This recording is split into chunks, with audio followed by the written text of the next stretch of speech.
Hi friend, आज हम लोग आप लोगों को 22 भाषाओं के नाम बताएंगे जो भारत में मतलब इंडिया में मान्यता प्राप्त हैं।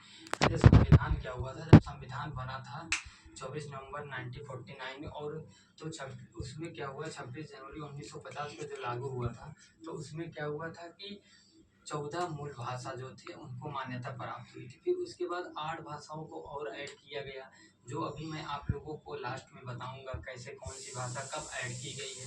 तथा हम आप लोगों को ये बताना चाहते हैं कि 22 भाषा अब वर्तमान में कौन कौन है, कौन सी हैं, किस प्रकार है, मैं आपको विस्तार पूर्वक बताऊंगा और ये भी बताऊंगा कौन सी भाषा किस तारीख को कितने संविधान संशोधन में जोड़ी गई है, मैं आप लोगों को वो भी बताऊंगा। ठीक फ्रेंड, आप लोग लास्ट तक बने रहें, वीडियो को लास्ट तक देखें, आप लोग जरूर समझ कर जाएंगे। ठीक, मैं आप लोगों को बता रहा हूँ कि अब ये 22 भाषा कौन सी हैं, किस प्रकार हैं, मैं आपको बताने जा रहा हूँ फ्रेंड। तो आप लोग वीडियो के लास्ट तक जरूर बने रहें। तो मैं आप लोगों को सामने ये बताने जा रहा हूँ। पहली भाषा जो थी, पहली भाषा थी कश्मीरी थी। क्या थी? कश्मीरी थी, कश्मीरी। और दूसरी भाषा जो थी वो सिंधी थी, कश्मीरी सिंधी। दूसरी भाषा सिंधी थी। तीसरी भाषा जो थी वो थी पंजाबी थी, पंजाबी। कश्मीरी, सिंधी, पंजाबी। और चौथी भाषा जो थी वो थी हिंदी। बाबू बाबू लोग क्या थी? हिंदी। और पांचवी भाषा जो थी वो थी बंगाली, जो बंगाल में बोली जाती है, बंगाली, बंगाली। और छठवीं भाषा जो थी बाबू लोग वो थी असमी। कौन थी? असमी। छठवीं भाषा जो थी वो थी असमी। छठवीं भाषा कौन थी? वो थी असमी। उसके बाद क्या थी? उड़िया थी। सातवीं भाषा क्या थी? उड़िया थी। सातवीं भाषा जो थी बाबू लोग वो थी उड़िया, उड़िया, उड़िया। और आठवीं भाषा जो थी वो थी बाबू लोग गुजराती। कौन सी भाषा थी? गुजराती, गुजराती। और नौवीं भाषा जो थी वो थी, कौन सी भाषा थी बाबू लोग? वो थी कन्नड़। क्या थी? नहीं, मराठी फिर कन्नड़। क्या थी? मराठी, मराठी, मराठी। और 10वीं भाषा जो थी बाबू लोग वो थी कन्नड़, कन्नड़, कन्नड़। उसके बाद 11वीं भाषा देखो बाबू लोग क्या थी? तेलुगु थी। क्या थी? तेलुगु। क्या भाषा थी? तेलुगु थी, जिसे क्या बोलते हैं? तेलुगु। फिर उसके बाद तमिल, मलयालम। क्या थी 11वीं भाषा? तेलुगु थी। क्या थी? तेलुगु, तेलुगु थी। उसके बाद 12वीं भाषा जो थी बाबू लोग वो थी तमिल। क्या थी? तमिल।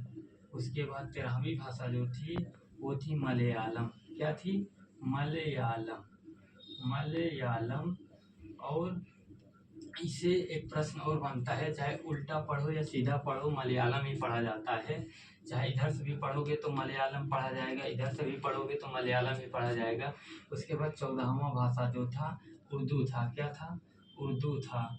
मलयालम के बाद उर्दू। 15वां के बाद क्या था? संस्कृत था। उर्दू, संस्कृत, संस्कृत। 16वां भाषा जो था वो था नेपाली। उर्दू, संस्कृत, नेपाली।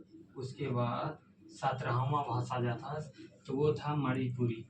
17वां भाषा जो था वो था मणिपुरी, मणिपुरी, मणिपुरी। ये जो नेपाली, मणिपुरी और कोंकणी है, ये जो भाषा थी बाबू लोग, ये 21वें मतलब ये जो सिंधी थी वो 21वें संविधान संशोधन जो 1967 ईस्वी में जोड़ी गई थी। और नेपाली और मणिपुरी और कोंकणी जो थी वो 71वें संविधान संशोधन 1992 में ये तीनों भाषा को जोड़ी गई थी। और 19 नंबर क्या है? बोडो। क्या है? बोडो। 19 नंबर पे क्या आएगा? बोडो आएगा। 20 नंबर पे डोगरी आएगी। क्या आएगी? डोगरी, डोगरी। 21 नंबर पे क्या आएगा? मैथिली आएगा, मैथिली, मैथिली। और 22 नंबर पे क्या आएगा? वो आएगा संथाली, संथाली, संथाली। ये तीनों भाषा जो थे ये 71वें संविधान संशोधन में जोड़े गए थे। ये 21वें संविधान संशोधन में जोड़ा गया था। और ये जो पांचों हैं बोडो, डोगरी, मैथिली, संथाली, ये सब जो हैं ये कहाँ पे जोड़े गए थे? ये 92वें अमेंडमेंट में जोड़े गए थे। धन्यवाद। हम आपसे आशा करते हैं कि ये वीडियो आप लोगों को समझ में आया होगा। आप लोग इसको स्क्रीनशॉट ले सकते हैं, अपनी नोट्स बना सकते हैं। धन्यवाद।